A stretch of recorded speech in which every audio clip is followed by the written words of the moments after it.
Editor-in-Chief Greg Migliore, I was pretty psyched to drive the Audi RS3, and it delivered the kind of performance I was expecting. It was even a little raw. The 5-cylinder putting out 400 horsepower and 354 pound-feet of torque felt strong.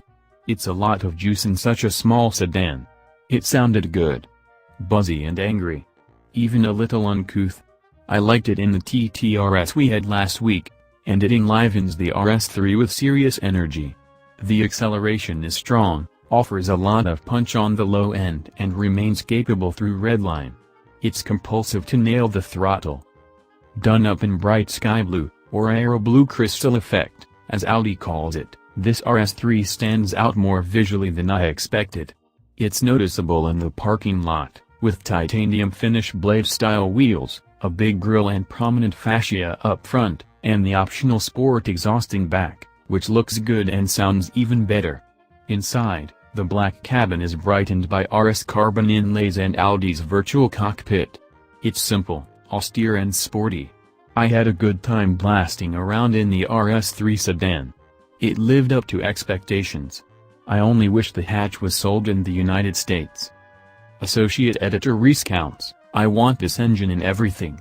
400 horsepower in a car roughly slightly smaller than the Honda Civic is a riot. Cars have gotten so big these days that something as small and as nimble as the RS3 is a wonderful thing. Audi's new inline-5 has torque for days. It delivers power smoothly, pulling all the way to redline with little lag from the single turbocharger.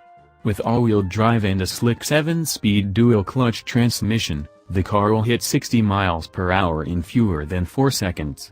These are supercar-level numbers from a decade ago.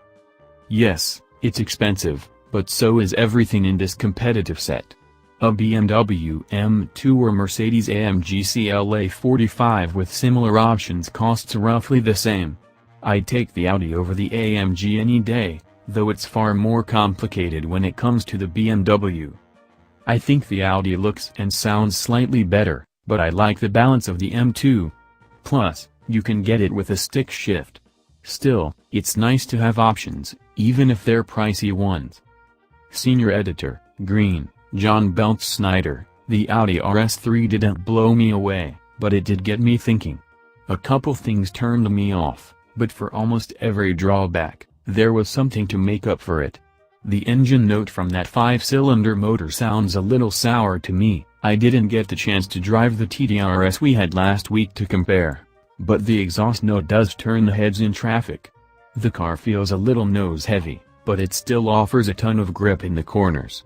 I'm not a fan of the wheels, but the rest of the exterior looks really exciting to me. I love that blue with the flat-ish silver accents. Driving the RS3 is only really fun if you make it fun. It takes a little bit of work to tease out its performance capabilities, but, to me, that's the most interesting thing about this car. Driving it casually, it's nothing special, but it'll show off if you start playing with the throttle, transmission,